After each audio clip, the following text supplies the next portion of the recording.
All right. So we're picking back up. We're going to look at modules and exporting and the file system. We were just looking a lot at testing, but now let's talk about how our code can interact with each other.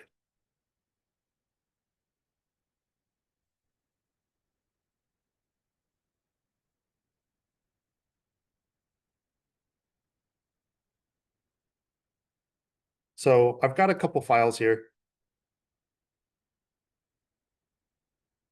They're empty.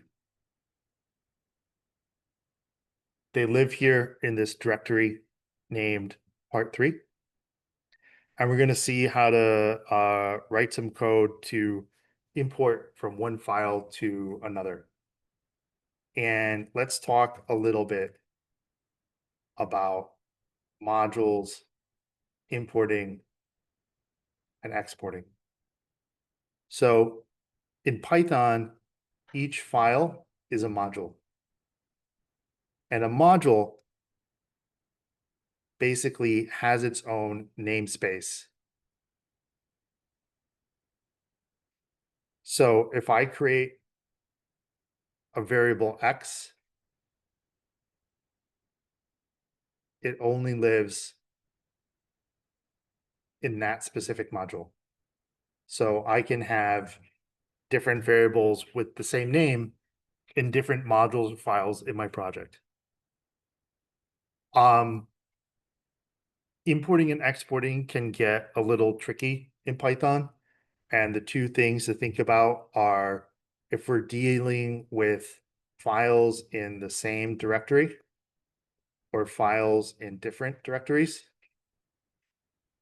to think about if we need an absolute path to the file or the module or a relative path. And then there are a couple other things that we'll see as we get into it later.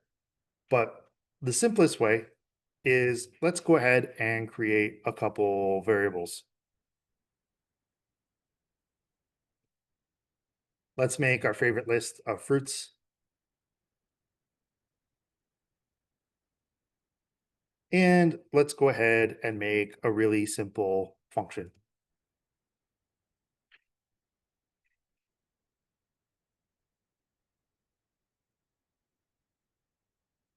And I know how to run these in my file and life is good. But what if I have some other code that I need to work with in here? And so right now, all this stuff is over here in file 2, and I want to import it into file 1. So to import, I start with the from statement, and I'm going to use the dot, and this indicates a relative path. And this really only works for files in the same directory. And this is a module, remember? So from Python's perspective, we're not importing from a file, we're importing from a module. And the great thing is any variables that we've created, whether it's a function or a list or whatever, at the top level of this module are available. So I can say import fruits, comma, say hello. And then I can work with those variables just like I would anything else. And so now,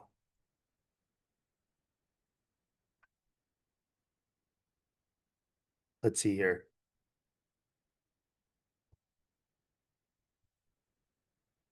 Right, I've taken us down a wrong path with the dot.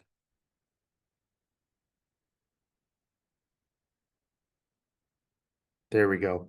My apologies. This is where Python can get a little confusing. And this is where it's important that these two things are neighbors and live in the same directory. I'll show how to work with relative paths in just a minute. It gets a little more complicated.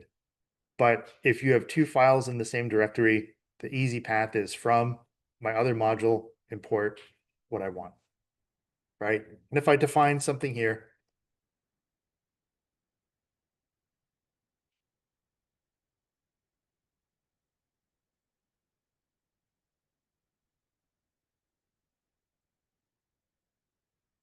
I could import it into my other file. You should always have your import statements at the top of the file.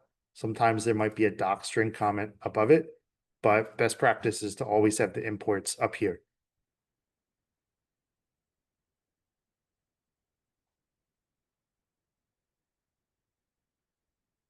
And let me make sure I actually get this right.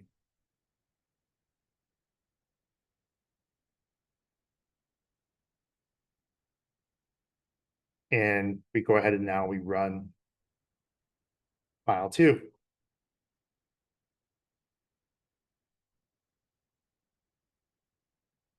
Let's see.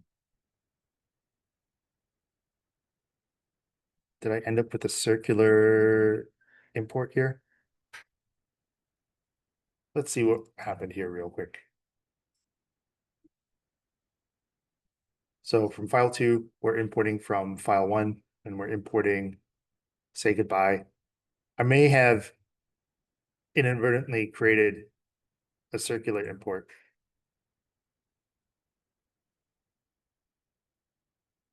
It has the same name as a library you intend to import. Yeah, I apologize. I may have gotten a little too excited here. I suspect the problem is not with this import statement, but with the fact that I'm importing these other things into file one. But I'm not certain. Let's see if we comment these things out. How do we do?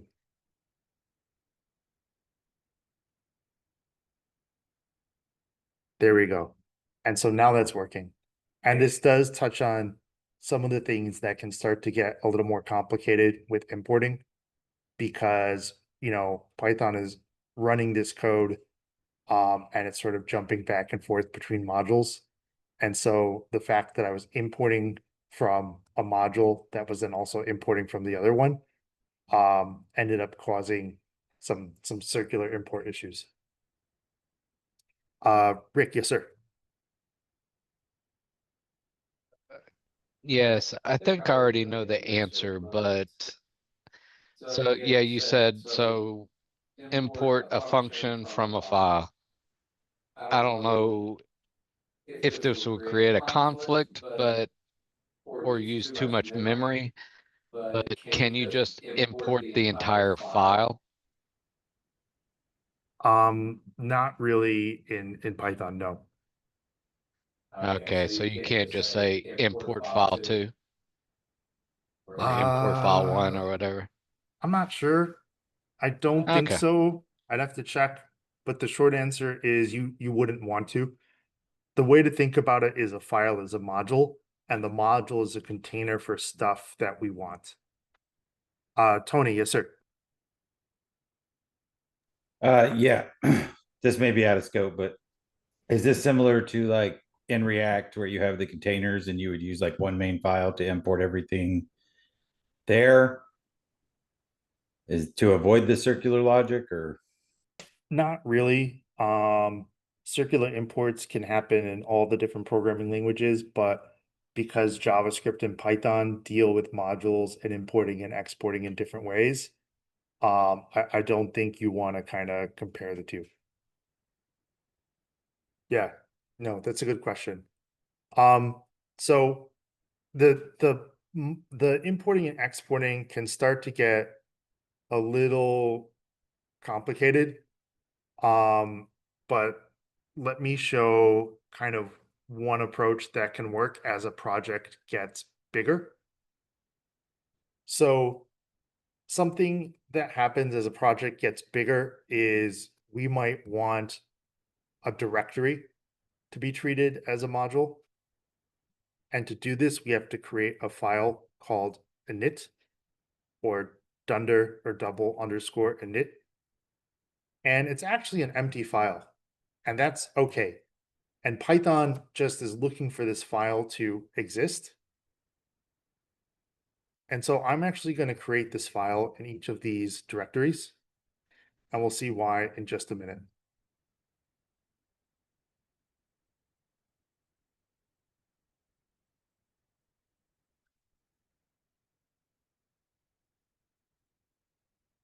So now that I've done this, my importing and exporting can be handled a little differently. And from file one over here, we're importing say goodbye and we run it and it still works. And we can go ahead and I think if we run file two, it still works. But you know, what if I want to import between directories and not just between files? So maybe over here in part three, and let's just make a new file and let's just call this import example.py. So import example lives over here, but I want to grab stuff from file one and file two.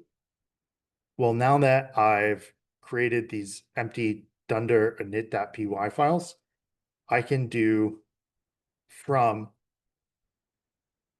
part three dot file one import, and I better double check what I put in file one, say goodbye. And from part three dot file two import, and note the autocomplete that tells me that Python is looking for stuff correctly. So basically, by adding these dunder init directories, what Python now does is it thinks of each of these directories as a module. And note that I don't need the dot here.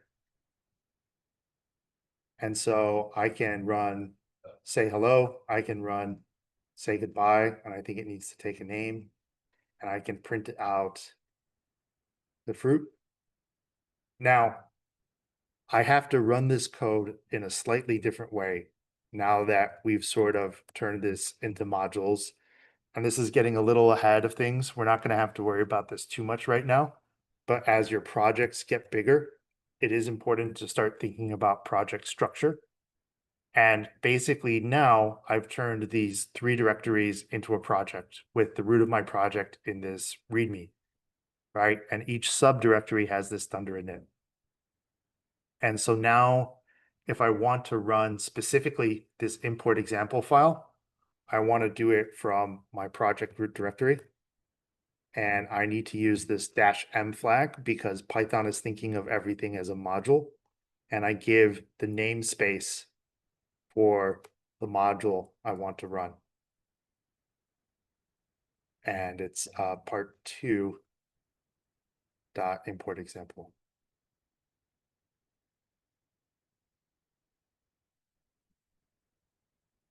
And let's see here. It looks like, do I have a typo in?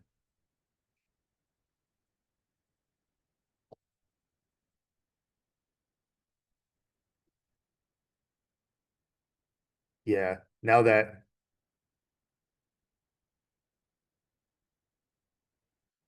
I made this change, I have to make this change everywhere. So this is called like absolute namespacing because I have to give the absolute namespace path. It's not quite the file path, right? Though it's basically the same from the project root for each of these files. So I think we might have to do that one more time.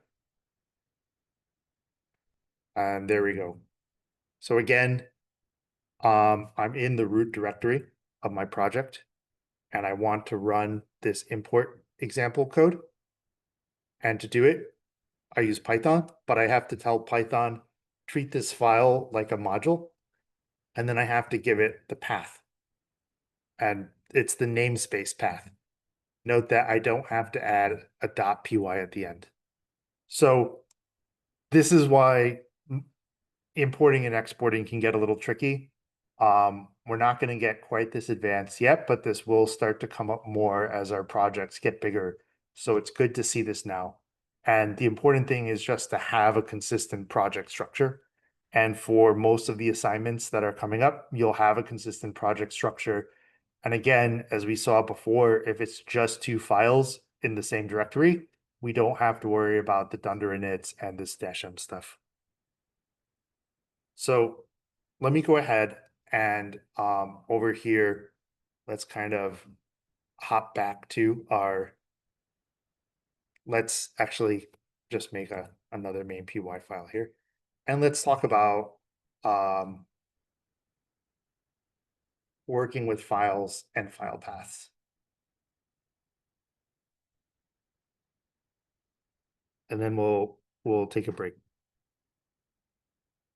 So Python has a couple good tools for doing this. And let me go ahead and close some of this stuff out just so we have a little more room. There's a library called OS, which is short for operating system.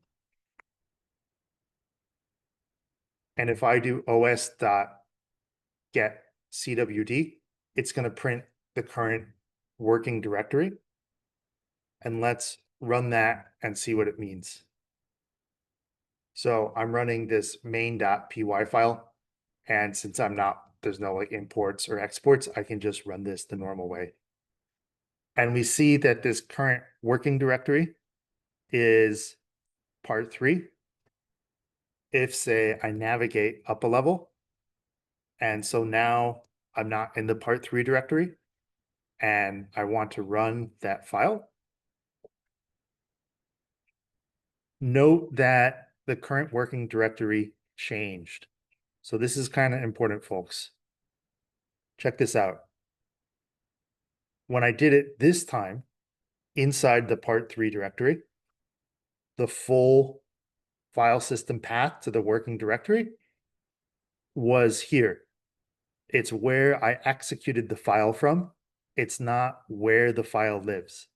When I navigated up a level and I ran the file from, and let me get the zoom annotator to print this out, right? I ran the file from my project root directory. The working directory that os.cwd gets was not the part 3 directory, but this parent directory. So os.cwd, this current working directory, it's not the directory where the file lives. It's the directory that we're executing Python code from. Right? Because when I ran this command, I might be executing the file that lives in the part 3 directory, but I'm a level up, and that's the directory that I'm executing it from. So that's an important point that I want to touch on, because that can kind of be a bit of a gotcha. Another way to get a path is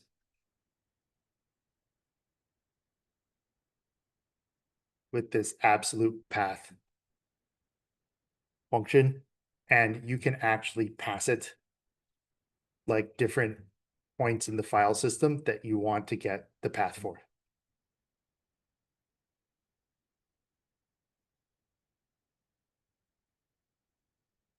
So let's say maybe I want to get the path like a level up.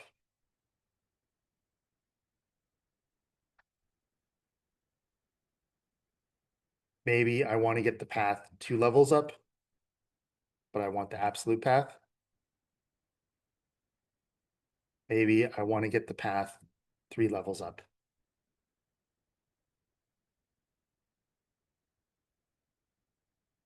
So this is useful if you want the absolute path for where something else lives. That's usually what it's used for.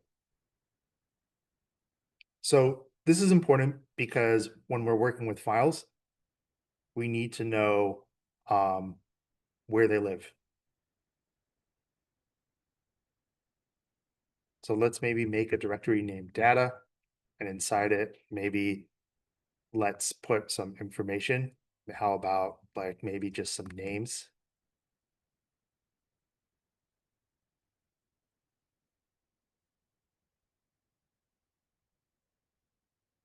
I will just put some CSV data in there. And you know what? Let's just put each of these on its own line.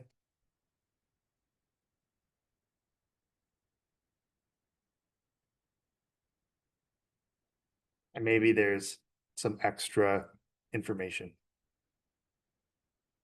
So I've got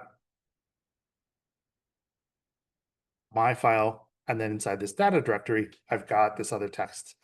And how do I work with that? I can use this special keyword called with, and it sort of creates a try catch block to help handle errors. It deals with opening the connection to the file and closing the connection to the file as we're done. It does a lot of sort of cleanup work for us. And I can use an open command. And at this point, I'm going to give a relative path to where my file lives. And I'm going to tell Python whether I want to read this file or write from this file, write to this file. In this case, we're just going to read from the file.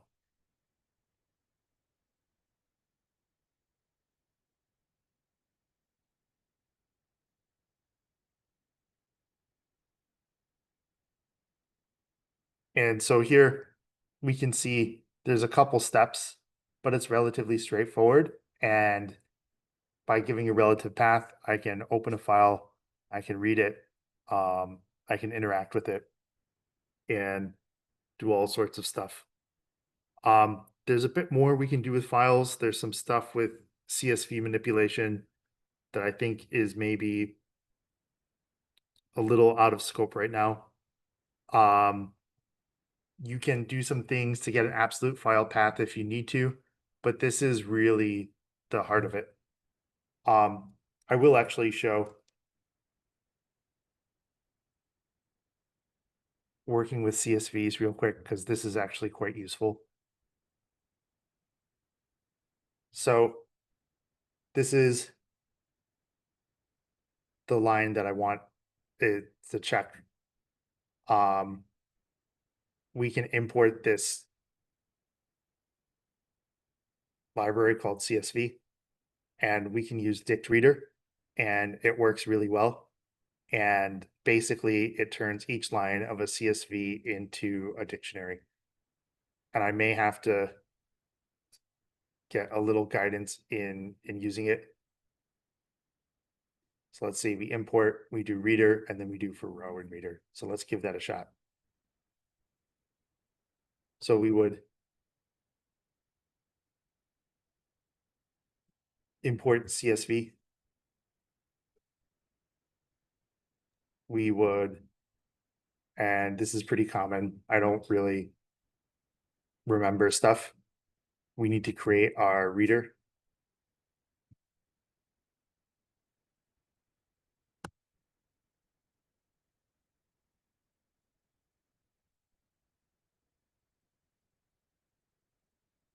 And then we'll just say for row in reader, and let's print the row, and let's see what this looks like.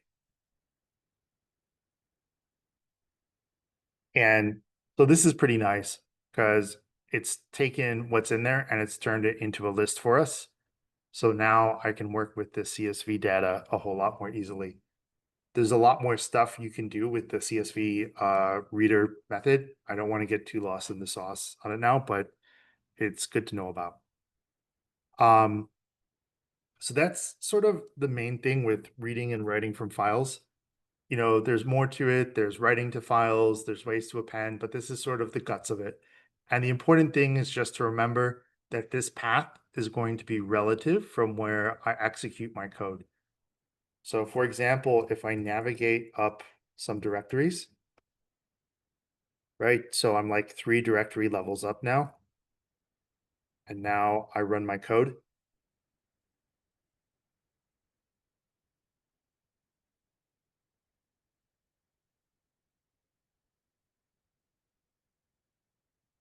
Oh, and let's make sure I go into the right spot here.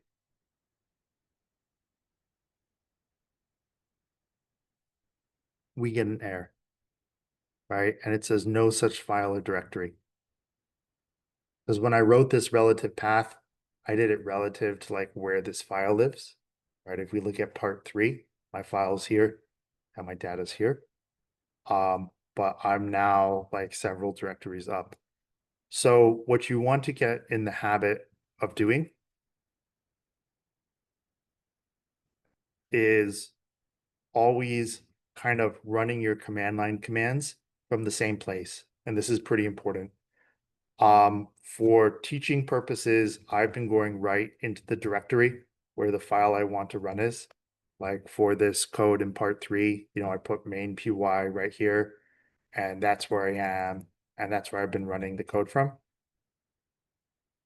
However, what you want to start getting in the habit of once your project gets bigger, is you'll usually want to run your code from the project root directory. And then when you do that, a lot of these relative paths can be relative to that. There's some ways to also, like, as projects get bigger, you can kind of tell Python what the absolute path to the project is, but that's a little out of scope for right now. I think the main thing is to just start thinking about, like, especially once you start having different directories, make sure you're always running your code from the same spot, right? Because if I change this to part 3/data, when I run this now from my project root, it works just fine, right? And so if everything is relative to my project root and I'm always running my code from my project root, then I'm good to go. Tom, yes, sir. I could be thinking of a different time or instance, but don't we need to close the file as well? That's a great question. We do need to close the file. The great thing is in Python, this with operator actually does all that work for us of opening and closing the file. Yeah, and so that makes it super useful. It's honestly worth Googling and taking a look at. Let's take a quick look now and then we'll break. I didn't want to get too deep into the sauce here, but this is good to see. So I think this Geeks for Geeks description is pretty good. The with statement in Python simplifies resource management by automatically handling setup and cleanup tasks. Right, and these ads are driving me a little nuts. I apologize. Let's just stick with Google here. It does this not just for files, but it can do it potentially for other things. But I think by far the most common use is with files. So it's super friendly. Yeah, great question. Why don't we pause here and take 10, and then we'll pick it up and we'll look at testing.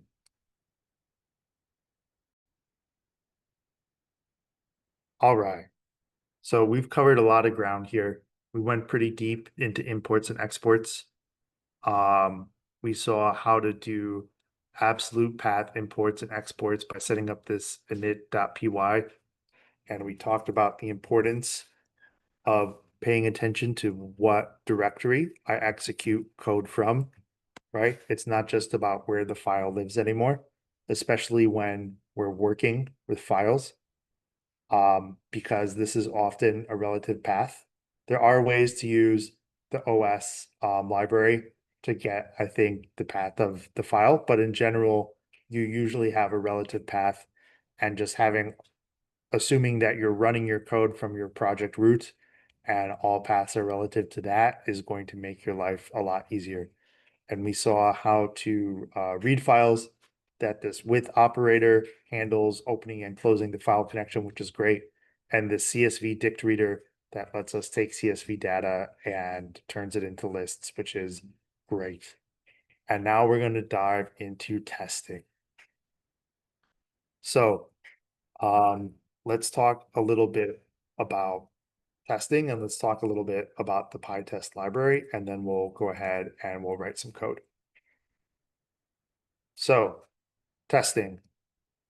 We covered some of this in the JavaScript lesson on testing, but just to reiterate, test-driven development is really sort of a workflow and development methodology where the idea is rewrite tests before the code as part of the design process. And there's this process, this cycle, this coding workflow of red, green, and refactor, where you try to write a test that I know is going to fail for some code I'm going to write. Then I write the minimum amount of code I need to get the test to pass. This is green. And then I refactor my code to improve it. Test-driven development itself, some people love it, some people hate it, but testing is really important. Testing by itself is not the only thing that's important for software quality, but it's an important piece. It gives us reliability, right? As engineers, our job is not to, say, trust me, the code works. I looked really hard, but to be able to prove it. Tests are great living documentation. It's easier to change code when you have tests. This is called a test harness. And refactoring is what we call changing not what code does, but how it does it. When you collaborate, tests are essential. And often when you have a bug, you write a test for it. And this is called a regression test. Because if a bug made it through code review, it's probably something pretty tricky. And it's actually surprisingly common to find a bug, fix it, and then someone else reintroduces the same bug. So to keep that from happening, it's a common practice. Once you find a bug, you write what's called a regression test to make sure that that bug doesn't reoccur. So for unit testing in Python, right, testing individual functions or methods or classes, we're going to use a library called PyTest that's really powerful and open source. And we're going to take a quick look at the PyTest website. And we see here, the PyTest framework makes it easy to write small readable tests, can scale to complex applications. And we see here a really simple example of a test. As always, the getting started guide is great for working with PyTest. It has pretty great documentation. Testing can get pretty fancy and complex. And then here's kind of the important part for documentation, especially as we start working with libraries more. When you go to a docs page, there's almost always like a getting started or a quick start, and that's always worth looking at. Sometimes there's guides and other things, but what you really want is the reference, or what they call the API reference. And this is in like application programming interface, as in like, here's all the different methods or functions in PyTest, and this is exactly what they all do, right? So as you're using PyTest and writing tests, if you're like, I'm not sure how to use a particular part of it, this is where I would go. You might sometimes go to a tutorial first, but if you need like the 100%, like, how do I use this answer, right? Like, how do I skip a test? Well, here's the skip method, and here's all the different ways we can use it. So in docs, it's often this API reference that you want to look at. So on that note, let's start writing some code and doing some installation. So with PyTest, first of all, we've got to install it. And to install it, I want to make sure that my virtual environment is activated. We made a virtual environment in InstallFest. You should see it activated here on the command line. I've been messing around a lot on the terminal, so it looks like at some point I may have deactivated it. So I'm going to use the source, and we're going to go to our home directory, to our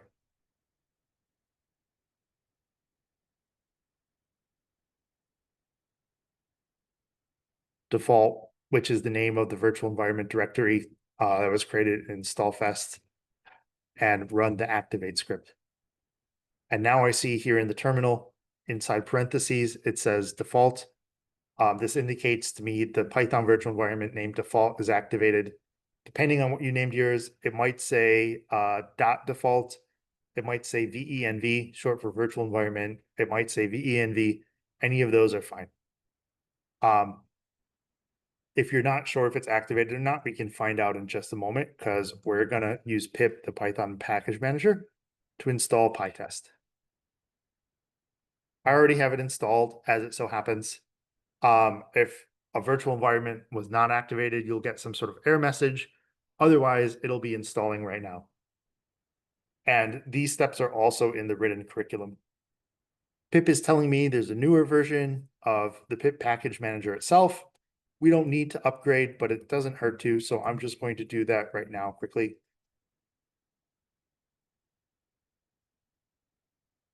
And so now I have PyTest installed.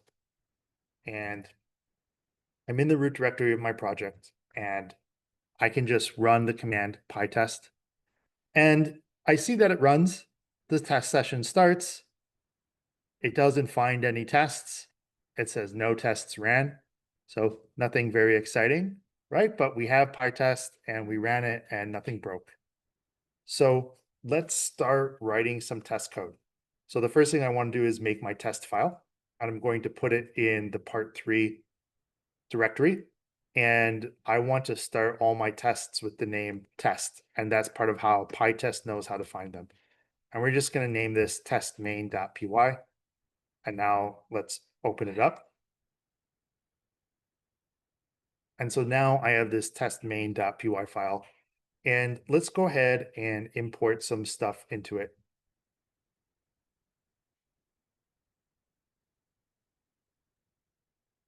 And let's import from file1 over here.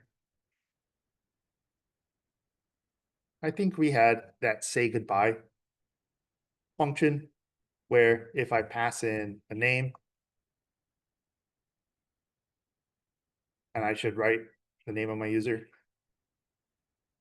it returns a string and it returns a message. And let's just go ahead and see if we can't run this. And we see goodbye, Alice. We see none. I think that may be coming from somewhere else. I'm not going to worry about it right now. The important thing is we see this goodbye message. Right, and if I run PyTest, we do run into this import error, no module named file1. So this is where the imports do start to get a bit trickier depending on how we run them. If I add a dot here to make this a relative import, then PyTest is happy, right? Because we added this dunder init file to each of these directories, Python treats the directories as modules. And so I'm telling PyTest, look in the module that we're in here, part3, and look for another module named file1, which it is right there, and import say goodbye from that. And the important thing to note, and this is important, I'm running PyTest from my project root directory, right? And so this is what we want to get in the habit of doing now. And so I've set up this relative import to work when I run PyTest from my project root directory. If I start trying to run PyTest from other directories in my project, it might not work. So let's go ahead and let's write a couple tests just to see this happening.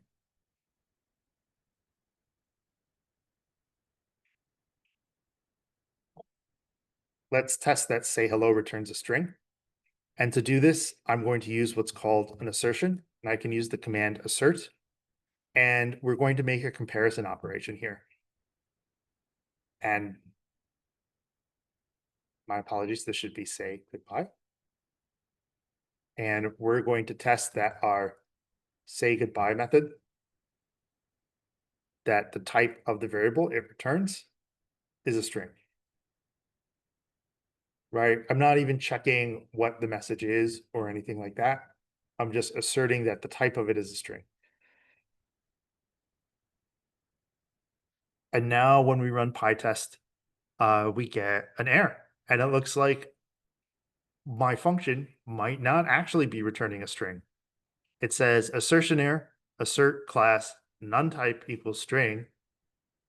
And it looks like say goodbye might actually be returning none instead of returning a string. So let's in fact open up that file. Let's do a split. and I'm going to use Control P or Command P, and let's go to file one. And if we look at say goodbye, indeed, it's printing this message and it's not returning anything. So testing is already paying off. So let's have this return a string instead of printing and returning none. And now if I run my tests again, right, we just got red, green refactor, and now that particular test is working. So now let's test that it constructs the correct message. Let's actually test that it includes the name of the person.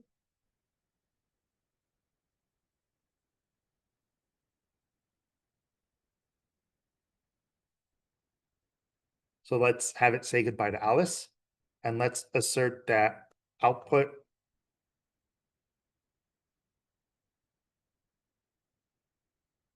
and I apologize, I actually have to search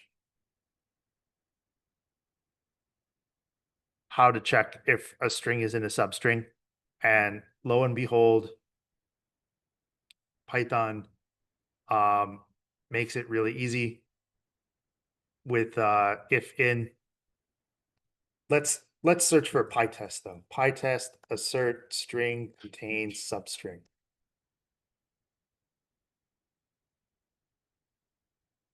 And indeed, we can just do assert substring in full string, which is great, right? And as long as we're looking at this, we might as well briefly look at some of the PyTest docs. And if we look here, we see that they have a whole bunch of different examples. We have some examples in the written curriculum as well. So let's assert. And in fact, why don't we do name equals Alice? And let's pass it in here. Name in output. And let's run our tests. And we pass. Just for fun, let's make sure the test fails. Indeed, the test fails when we would expect it to. So that's good. And now let's write a test to assert that the message is constructed correctly.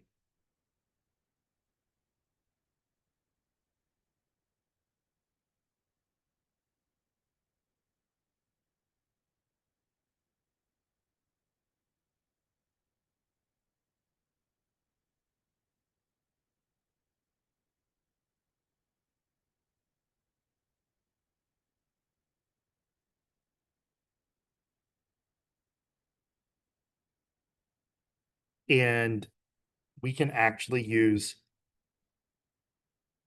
starts with to test our assertion.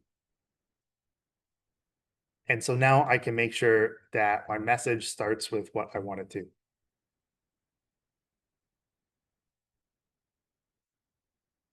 And now I've got 3 tests passing, which is great. So this is a good example of PyTest and some string assertions. You can do a lot of other nice assertions. Just as a quick example, I'm not going to use our function, but I could assert that something is in a list.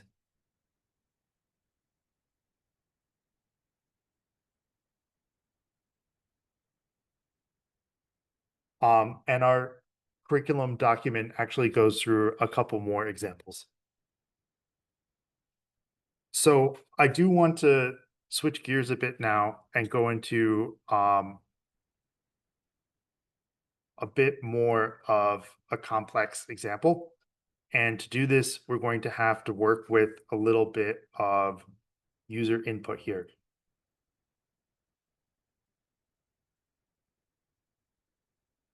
So let's go back to some of the code we wrote before. And if we hunt around, and I believe it was in part 2, over here, we had this function get response that takes some user input. And in fact, we need to give it some user input. And I think I'm going to take this function and we'll modify it just a tad. And let's just go all the way down here and get some room.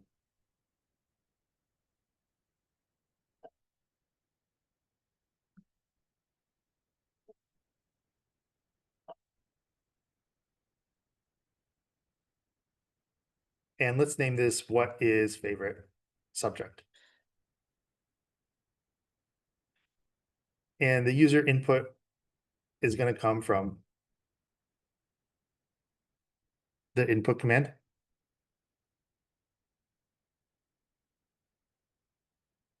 Right. And so just to refresh ourselves on what this code does, let me just go ahead and run this code. We're going to grab user input, check it. If the user likes Python, we'll say the user chose Python. If they like JavaScript, we'll say the user chose JavaScript. And I want to test this function, but this is going to be a little tricky, right?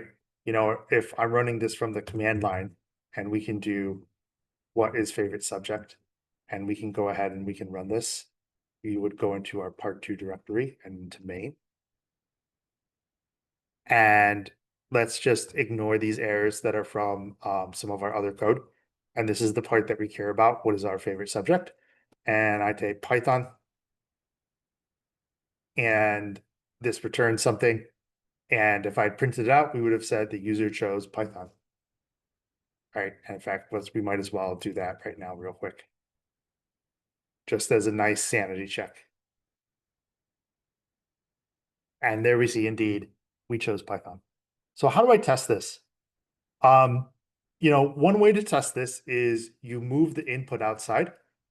And now I have a function that takes in user input as an argument. Sometimes you end up refactoring your code to make it more modular and specific and better.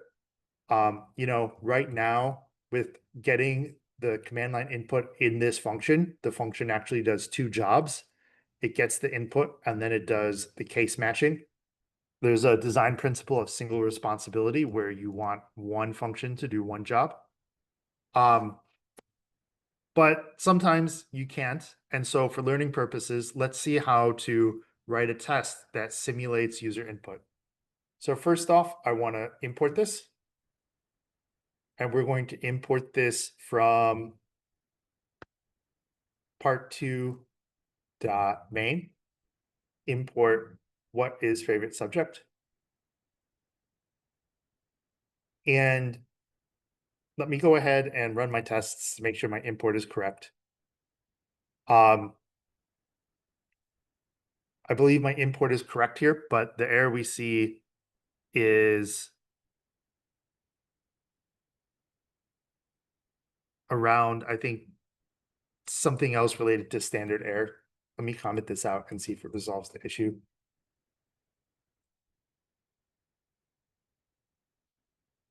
There we go. So I think because it was importing from main and for some other reasons, this was still getting executed. And that's what was throwing the error. So there's a couple other things happening under the hood here that are a little out of scope. But the important thing is we're kind of importing this in successfully. So in order to test this, we need to do something called monkey patching. And let me go ahead and build out this example and then we can talk through it.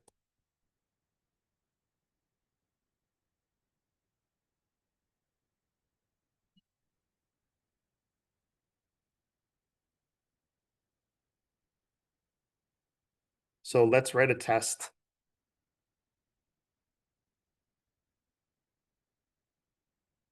to test user input. And this function actually needs to take in an argument.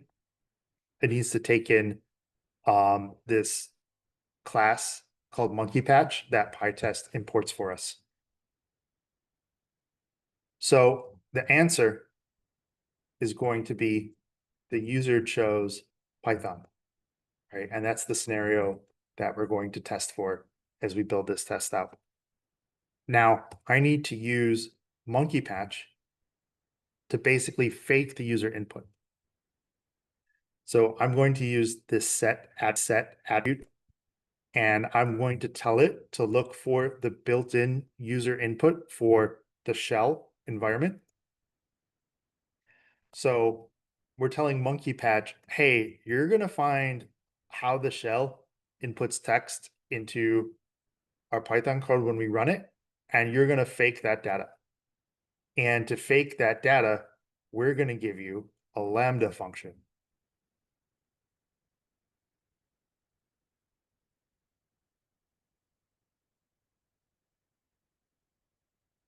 And actually, let's have the user input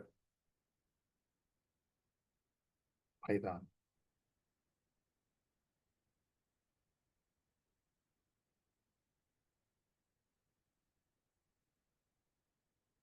So we're faking user input. We're passing a Lambda function. The Lambda function is going to return Python as our fake user input.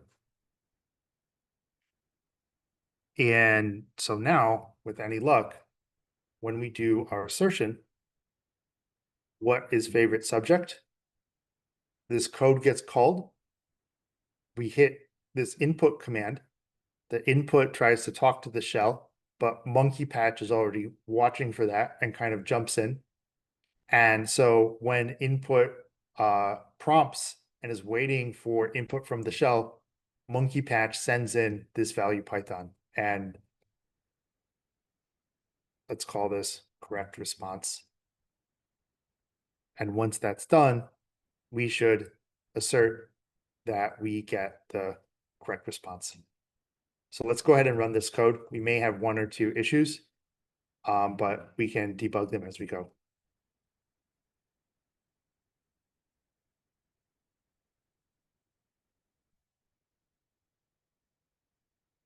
So let me just go ahead and clear this real quick and run this one more time. So monkey patch starts up. We have the user chose Python. We have built-in input. It looks like this no module named built-in. This makes me think maybe I have a typo of some sort. And I'm looking at my guide code. And in fact, I do have a typo. This should be built-ins with an S. And now that runs, right? So what we just did is we just faked some user input. And, if we change my answer to JavaScript, our test should now fail. And indeed, we see an assertion error, which is a test failure. The user chose JavaScript, which is the answer that our function returned, is not the correct response that we're looking for in our test, right? We were looking for this, but it actually returned this. And so this proves that we're successfully faking user input into our what is our favorite subject function. And again, monkey patch is grabbing the part of Python that's talking to the shell, and it's faking that input, and it's using this Lambda function to do it. So whatever I'm putting in this Lambda function is what it sends back. So let me just pause here and see what questions folks have, because this is really kind of what we've been leading up to with everything. There's one more monkey patch example that's a little more complex, but I think it's good for us to talk through this a bit.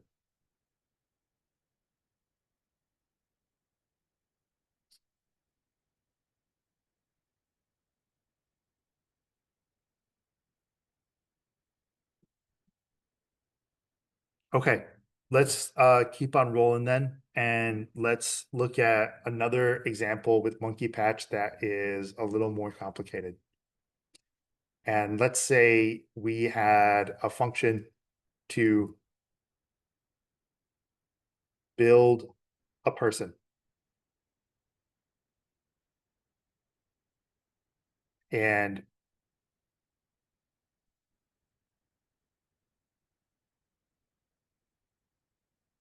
what this function does is we're going to grab a bunch of user input.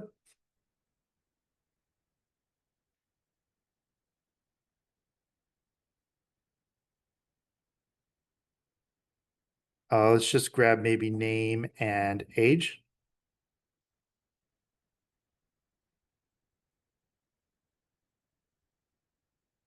And maybe favorite color.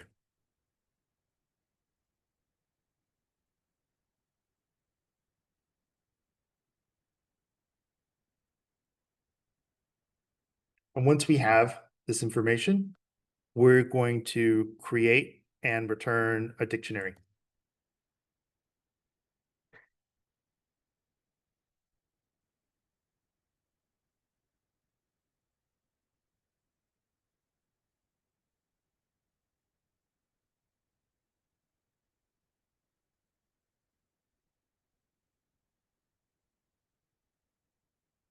So now that I've created this build a person function, I do want to import it first of all. It's in the same file, so we're just going to do from r2.main import. Actually, my apologies, we can just put it up here, build a person. And now let's start building out our test.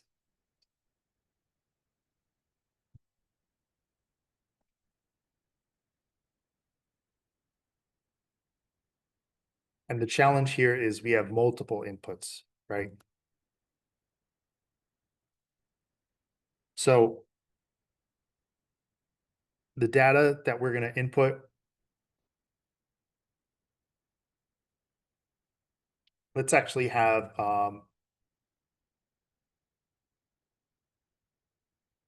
responses. I'll use my name, age, and a favorite color. And now we're going to construct what the correct answer should look like. And of course, it's going to be a dictionary.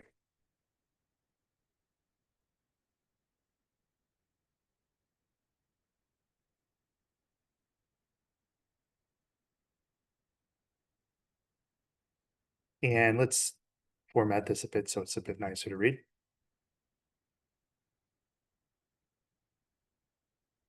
And now let's do our monkey patching. So now we need to use something called an iterator. And this is sort of like a loop. Basically, there are things that you can loop through that aren't lists or sets. Sometimes Python is generating the values as we go, like with a range, and that's sort of what's happening here.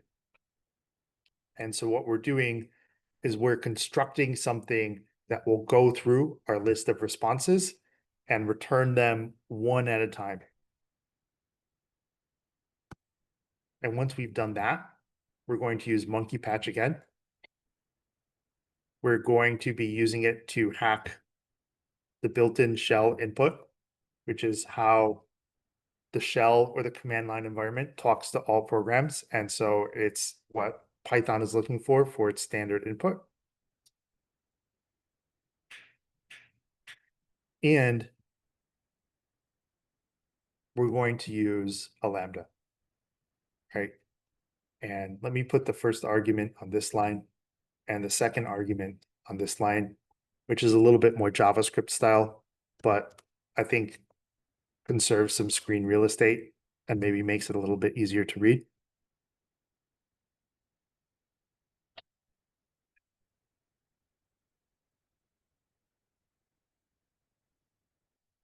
And so now what's happening here is this next function goes through this iteratable.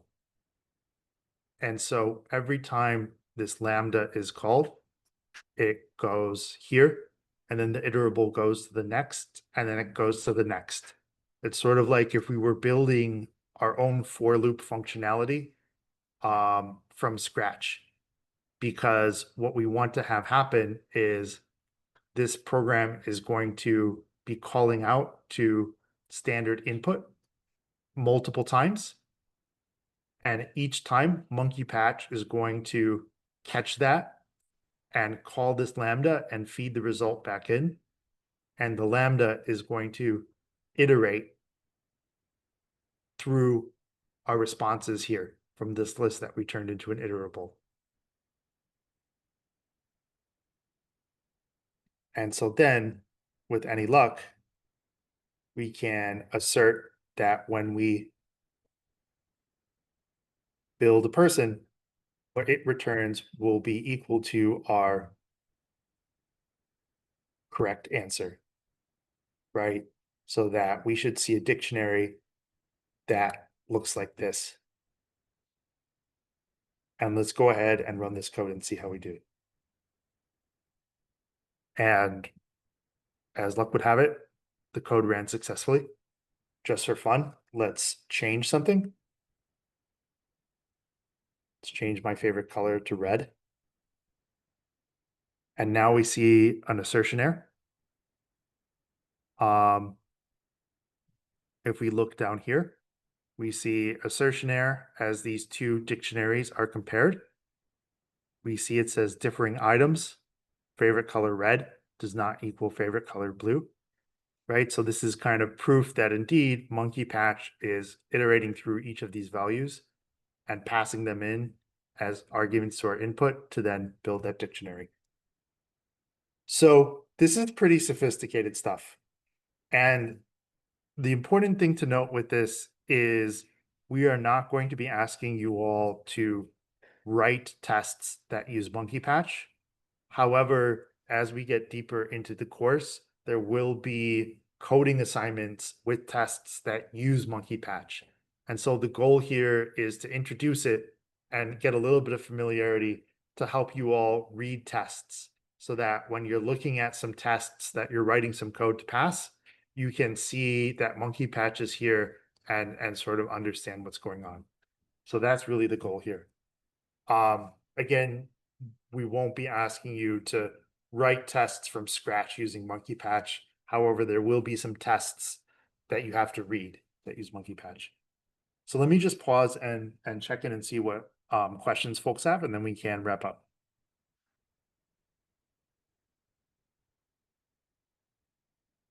All right, folks, thank you very much. We covered a lot of ground today.